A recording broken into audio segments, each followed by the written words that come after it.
Hello.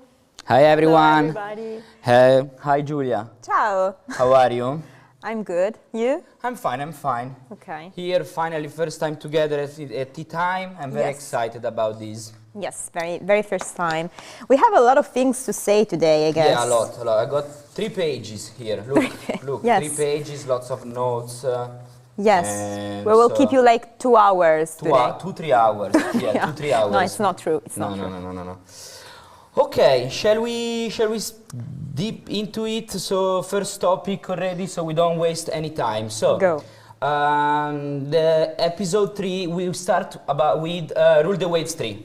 A very beautiful game that everybody loves, and for the fans of the game we have the 3rd episode of the Rule the Waves 3 documentary. The title is 1938, the Washington Naval Treaty. The episode came out last week, and we are very excited to show it to you now.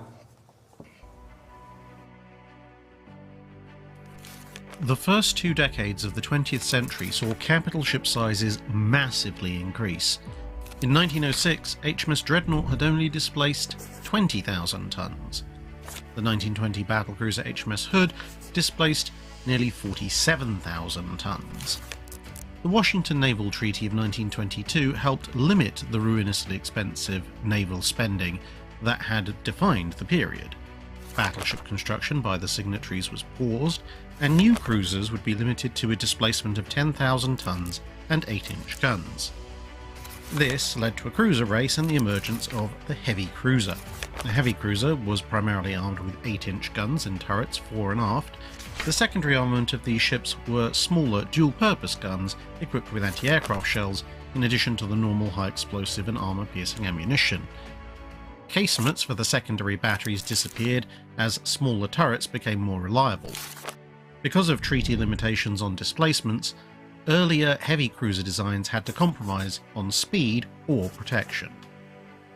New ship designs shifted away from coal propulsion, instead using oil-fired turbine engines, which had better performance at high speeds and improved operational endurance and range. During the First World War, naval aviation was at its infancy. The Germans used float planes and zeppelins to bomb British and Belgian cities, but these raids did little strategic damage. The British experimented with seaplane tenders. These small ships would deploy and retrieve float planes that conducted the first naval airstrikes. Further experimentation saw that pilots could land on a ship with a long flat deck, refuel and rearm, then take off again. The aircraft carrier was born. Several partially completed ships were converted into aircraft carriers. Most famously, the American carrier Lexington and the Japanese carrier Akagi were originally laid down as battlecruisers.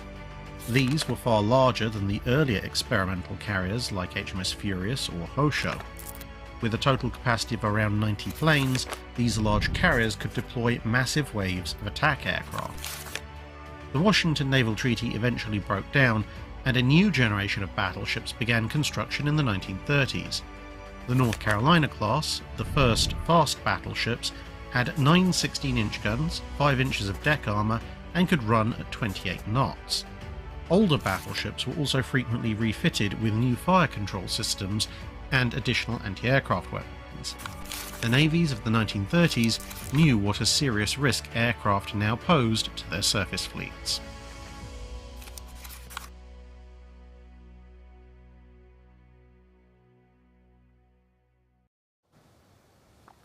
So beautiful series. This was the 3rd episode, right? Third episode. So go on our YouTube channel, Matrix Games YouTube channels, to see the previous 2 episodes. This one that will be out, that is already out, sorry, and there will be a couple more in the next months.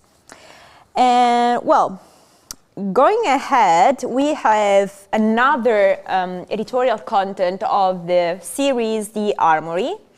Like for those of you who, it's a hairy Marco, yes. For those of you who don't know the series, The Armory, It's like a new editorial series about historical military equipment, and it's all about military hardware was developed and put into service in a real life, and how it's best used in our games as well. This article particularly is, as you can see on the screen, is on the humble Jeep, and it's used both historically and in our titles like combat mission and flashpoint campaigns.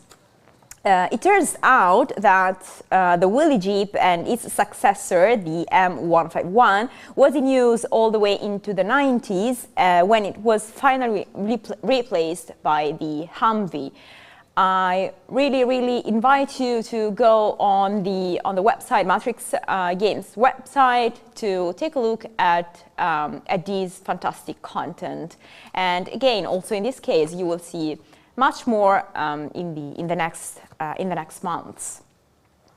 And I guess that the next topic is on me as well. Yeah. Okay, Nikki, can I launch the video? Are we ready? Are we not ready? We are ready. He was not expecting that, but I would like to launch the video now, and then I will tell you more.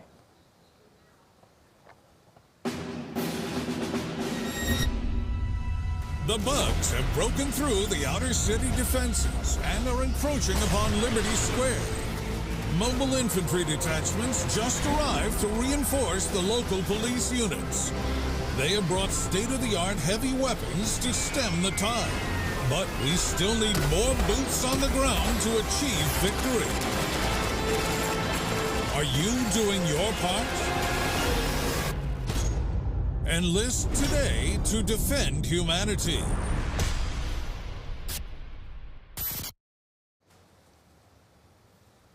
So, yes, Wow. we have just announced the second DLC for Starship Troopers Terran Command, and the name is Urban Onslot.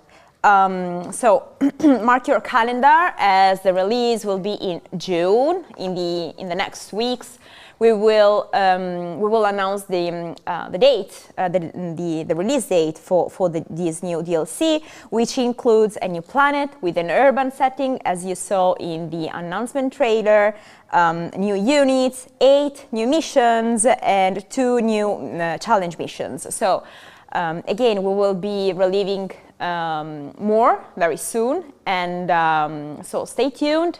Join the Discord, follow us on Steam and on our website, and of course wishlist the DLC on Steam. That was big. Really excited for this. I'm a huge fan of the series, so definitely going to play it once it's out, probably before, because I'm lucky. Next topic, and this is one of my favorite content of our content, and is Geek Recipe. We have it's now available on our YouTube channel. The latest episode is the last episode of season 2. So if you didn't catch up with the others, go and then you can also finish the season. Now the episode is super interesting with Devora Wild, one of the main origin characters in the acclaimed RPG Baldur's Gate 3. And you will see Devora with Marco preparing torta pasqualina, which is a super famous dish which usually made during Easter. Giulia, did you eat casatiello, torta pasqualina, sorry, during No. Easter or not? I ate the casatiello. Amazing. Because my parents are from Naples, so of course. Pasqualina is more to the North Italy. Yeah, Yes, I think so. Yes. So the latest episode is out now. Go on our YouTube channel, check it out, because it's really interesting, and of course check also the other one.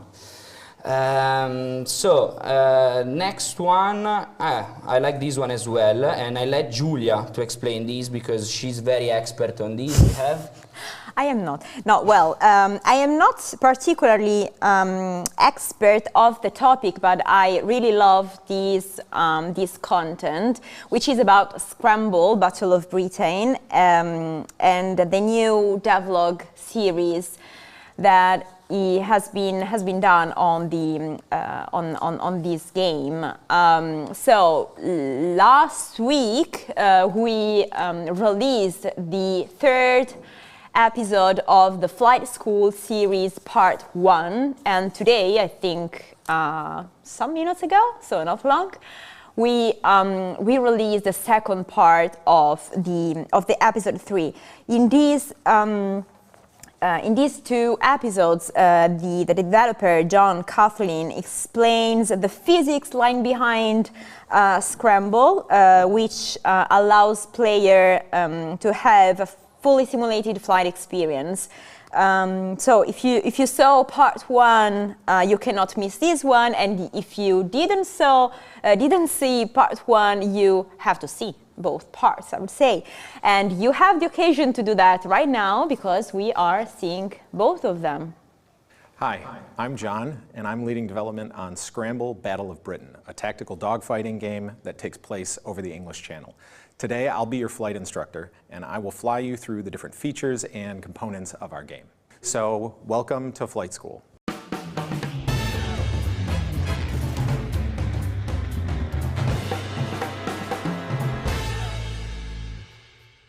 This is Lesson 3, Scramble Physics, and today I'm going to talk about our aerodynamics and our flight model. So my background is actually in aerospace simulation, and I've been doing it for 15 years. So when I first joined the Scramble team, they brought me on to make the airplanes fly like airplanes. And this has become a sort of real novel aspect of Scramble, because we're the only turn-based dogfighting game that I'm well aware of that instead of breaking our turns into discrete maneuvers like a half roll or a quarter loop or something, we allow you to play with a full range of analog flight physics, because all of our airplanes and bullets and damage and everything is fully simulated. The Spitfires and the Hurricanes and the 109s that you fly with in Scramble might not match exactly the specifications that you're going to find in history books, but our goal is to capture the essence of the different airplanes and how their flight capabilities compare to each other. I will try to help you understand how we replicate or how we create and generate the differences in flight behavior from one plane to the next. So we'll start with the basic forces that act on every airplane. The first one we'll talk about is thrust, which generally comes out the front of the airplane and is supplied by your engines. The second one is drag, which is a force that slows you down, and it's the force of the air opposing your plane as it flies directly through it. Next you have lift, which is provided mostly by your wings, and it's provided by a pressure differential that is above and below the wing. Below the wing you have higher pressure, above the wing you have lower pressure, and the difference between those two provides lift, which moves your plane upwards. And then we have gravity. And the last force that you don't normally talk about that much when you're talking about airplane physics is side force. It's kind of like lift, it's kind of like drag. It's just relative, it's the force that acts to the side of your aircraft. So I'll label these for us, and I'm going to label them as thrust, gravity, side force, lift, and drag.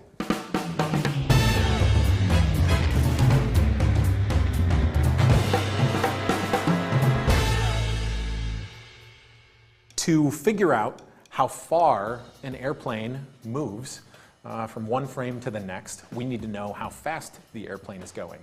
And that's the velocity. So the velocity is the rate of change of your position over time. But these forces, as they impact the aircraft, cause accelerations on the aircraft. And acceleration is the rate of change of speed from frame to frame. And so to get accelerations from forces, we have a simple equation that is F equals ma. Force equals mass of your plane, how heavy it is, times the acceleration acting on your plane. Now in Scramble, because we're not trying to get perfect numbers, but we're rather trying to match the performance of one aircraft compared to another, roughly as they move through the sky, we try to simplify some things. So I am not actually interested in the mass of our airplanes. I'm assuming that throughout a whole scramble match, the mass of your airplane isn't really changing that much. And similarly, I don't care precisely what the force is, but I do really care about this acceleration. So when we take these basic forces and we simplify them down instead of as like force values, but as acceleration curves for every plane, we can start to take two planes side by side. So we'll have your thrust, your side force, your lift, your drag, and then gravity we can forget because gravity in terms of acceleration is the same for every plane. So that part is out. And when we compare all of these curves side by side that are varying for every plane, we are able to, we get what's called a performance envelope. So we put all of these things together, every single airplane gets one of these table definitions, and then out come airplanes that all fly a little bit distinct from each other and are all very tunable. Thanks for sticking around for all of that. It was pretty dense. This was lesson 3, and it was on the flight physics and aerodynamics modeling in Scramble. If you want to learn more information about the details that we have in the flight physics, you can check it out on the website. And if you come back for the next lesson, I will teach you a little bit about how we take some of this physics that's kind of complex in flying an airplane and try to simplify it down and make it accessible for players who might not be so familiar with piloting airplanes themselves.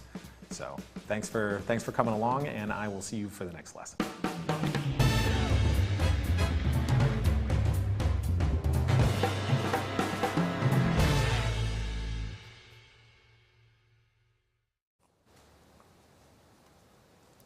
Wow, that was really, really interesting. I haven't watched these two, so now I have watched and I know everything. So on the way back home, I can take a plane and fly to home, basically. Do you like physics now? Definitely more than in high school. So also because I didn't do it. No, I'm joking. Johnny is a very, very good teacher. Johnny is the best teacher ever. Yes. So I can really submit for being a plane pilot now. So the next one is gonna be really, really big, and I'm very excited to have Julia here to talk about these. I know that we've been really working hard on these. So Julia, please introduce the next topic. Absolutely. We have released today the roadmap for year 1 for Terminator Dark Fate Defiance, which you can see here. And as you can see, we have plans for the next 3 quarters until the end of the year, and then, of course, more will come. So basically, the initial 3 updates will be concentrated on enhancing multiplayer and skirmish modes, introducing new maps, modes, and features, including the first multiplayer co-op map. Then we will have a campaign update, offering customizable difficulty options and a new mission for T-Force within the main campaign. Of course, multiplayer updates are scheduled for later in the year with even more maps, more co-op games, and also in-game chat. For sure, we will continue to improve the game with the quality of life improvements throughout all the year. And the last bit for 2024, so in Q4 2024, will be the new campaign DLC. So we are currently developing the first DLC to be released within the end of the year, a campaign that explores the continuing war between man and machine from a fresh new perspective. In fact, in this DLC, players will have the opportunity to play as the machines themselves. So expect new missions, new mission locations, new units, and many other additions. So keep following us on the wonderful job that we are doing on this game. So on Steam, Discord, and whatever. You will have developers and like replying to you on Discord. So follow us. I guess that the next one is for me as well. It's for me as well. Julia wanted to talk a lot this afternoon, so she decided with Enzo that I'm not allowed to speak about anything. So the mastermind behind everything. If you want, next topic. Terminator roadmap was super exciting. Really looking forward to it. And I mean, but the next one is like exciting too. It's another big one as well. Yeah. Because as everybody know, it's not Julia's show. It's like our show, Slitherine show. As everybody knows, we are releasing Headquarters World War II next week on April 11th. And we have just published the devlog number 12. Yes, I guess this will be the last devlog for this game, but for sure. And much more is coming after the release. But I want to talk about the release of next week because we have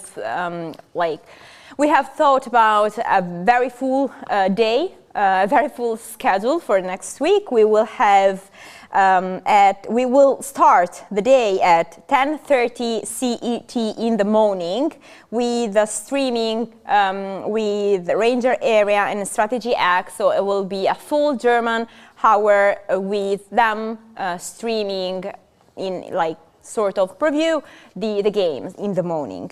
We will have the proper event, the live event at 3:30 in the afternoon CT, of course.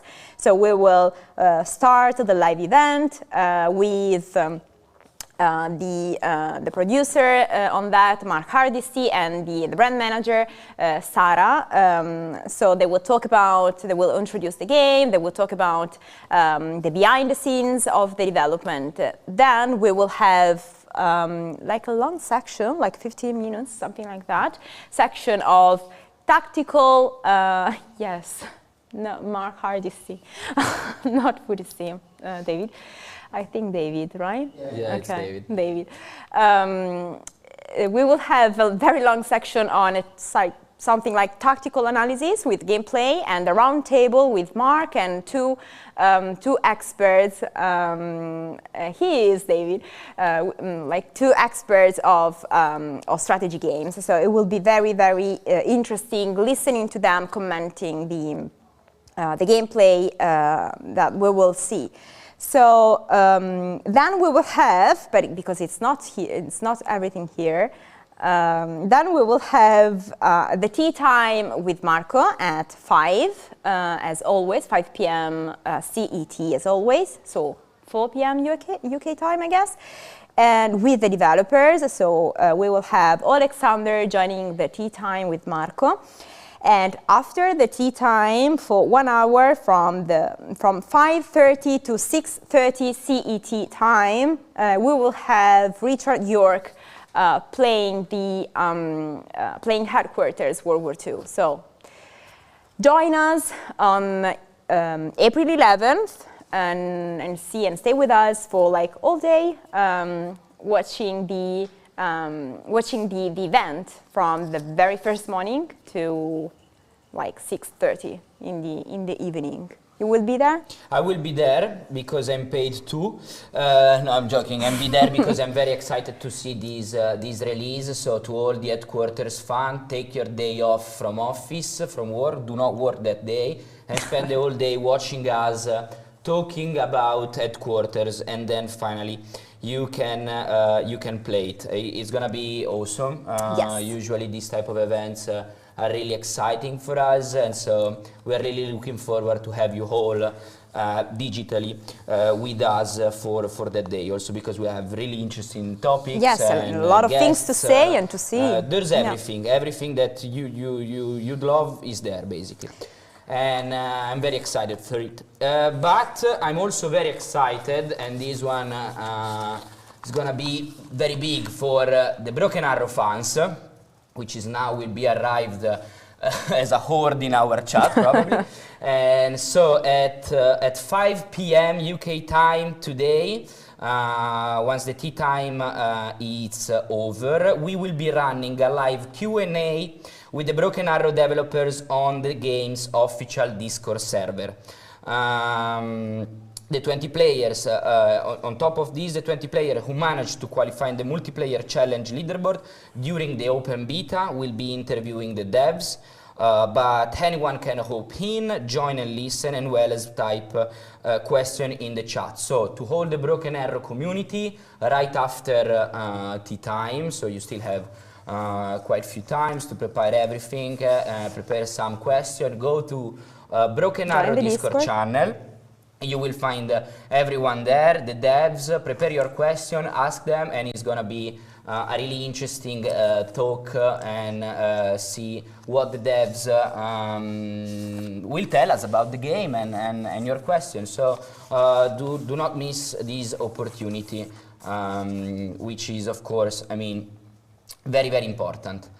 And I think we can go on to the next. Do you want to say anything, like spoil something? Something, a little spoiler. A little spoiler, like very small. So yeah. I saw someone talking about Battle Sector in the chat. I cannot say anything, but probably some big news can be sooner than expected. So stay tuned, because the next month is gonna be quite huge and really, really exciting. I'm over to the moon for that, because you know Warhammer is my thing, and I'm really looking forward to give you more details about it. And another little thing that I can say, that tomorrow for the Stargate community we will have a first of a series of contents which could be quite interesting for the stealth game lovers. And so stay tuned, because tomorrow we will release the first content of a series that will go for a few months on. So David wants us to say, I think, wants us to say more on Battle Sector. No. David, I don't know. I don't we can know. Stop here. We have lots of things. I don't want to also take the spoiler role of Marco. I'm just saying that stay with us, because the next month is going to be quite huge for Battle Sector and in general for Warhammer fans. And probably I have said too much now. So now I think a topic for the ones who wants to save a little bit of money for the purchases of game. We have a few sales going on right now. We have 2 sales that are already on. Steam Sci-Fi sale, up to 80% off on games such as Battlestar Galactica, Pandora, Astra Exodus, Legends of Steel, and many others. This is on Steam Sci-Fi sale. On our Matrix website we have Close Combat franchise sale, up to 76% off on all franchise of Close Combat, and other 2 sale that will start in an hour-ish, something like that, both on Steam. First one is Love, Crash and Stale with Steering Abyss at 50% off, and Turn-Based Thursday Fest sale up to 76% off on lots of games: Heroes of Normandy, the Seasick Campaign Barbarossa, the Seasick Campaign Ardennes Offensive, the Seasick Campaign Case Blue, the Seasick Campaign The Blitzkrieg from Warsaw to Paris, and Ravenmark. So if you're interested in this game, check on Steam and Matrix website and go and spend all your all money and time but definitely go and check it out, because there might be something that you were waiting for. I told you that David wants us to say more about Battle Sector. If you want about the Sector news, I'm currently pushing a lot of community created maps and campaigns to go live on Xbox and PlayStation. Okay, this one was safe, of course. I remind you everyone that we have just launched our map editor and campaign editor, so you can check on mod.io all the uploaded creation made by PC players. If you have a console, you can download them and play them. And do not feel free to share whatever creation you want, because we are giving a look to those creations, and we might some of them could be part of something. Let's say this. Let's say this. Okay. Thanks, David, for sharing the link in the chat. Julia, there's lots of people. Creations are incredibly good. They are really a lot of content. Lot of contents, free contents for us as well to grab. No, I'm joking. Keep uploading, create, have fun with it. Let us know what you think about it. And of course, we will work to keep having these sort of updates and addings to the game. I think we can go to the final topic. Your like most loved part of my loved one, so I can have a full schedule of what I'm going to watch for the next week. So, starting today, Thursday, 4th of April, we have 6 p.m. Flashpoint campaign with Southern with Yog Dog. Friday, tomorrow, right before the weekend, you can have fun watching Yog Dog playing Flashpoint campaigns at 4 p.m. At 6 p.m. we have Stargate Timekeepers with Exabu. At 8 p.m. Terminator Dark Fate Defiance with Gamer _1745, and then to finish the Friday night at 10 p.m. Warhammer 40,000 Battle Sector Tau with XTRG. Tau is our last DLC just released last February. Saturday 4 p.m. Shadow Empire with Hot Dog. Then Monday we have 4:15 p.m. Flashpoint campaign Southern with Sergeant Z-Dog. 6:15 p.m. Strategic Command with the Static. 8:15 p.m. War in Days 2 patch update with XTRG. On Tuesday, 9th of April, 6 p.m. Headquarters World War II preview. So first time that we show the game ahead of the Thursday release with Yog Dog. At 8 p.m. Distant Wars 2 new update with the Static. On Wednesday we have at 4 p.m. Headquarters, a game for the one who missed on Tuesday afternoon, another preview of Headquarters World War II with Yog Dog. And then of course on Thursday I want to remind you again that we will have the Headquarter World War II release event starting from 10:30 CT time until 6:30 p.m. So definitely it's gonna be a really tight schedule. We got lots of things. Watch as much as you can to yes. and let us know. Of course, the main one is gonna be the preview of Headquarters and release. Tuesday, Wednesday, and Thursday. So you don't have any excuses. If you missed one of these three, you're not allowed to watch Tea Time no more. And Marco is gonna ask questions next week. So do your homework like a teacher. And follow us everywhere. Yes. Wish list, join the Discord, like, whatever. Thumbs up, everything, YouTube, everything that you can do. Editorials, articles, devlog, dev diary, everything. So I think you will not be bored for the next week. I think we covered everything. Yes. And also Fog 3. No, it's not true. No. No, it's not true. No. No, we didn't say anything about Fog, but maybe because it's not the right time to tell about Field of Glory. Maybe in the next couple of weeks we could say a little bit more about It will be Marco. What's going on. So yes. Marco will come back. So there will be spoilers, of course. Spoilers, of course. So just wait for 1 week and you will have everything unlocked. Just thrown away to you. From today till 31st of December 2024. Thank you very much, Giulia. Thank you to be here. It was a pleasure. Yes, our first and maybe last tea time together. No, Who knows? Who knows? Not close tea time with us, this sad sentence. It's not going to be the last. And thank you very much, everyone, for tuning in. It was a pleasure to have you. Thank you again, Giulia. Thank you, Francesco. And see you next time. Yep. Bye, guys.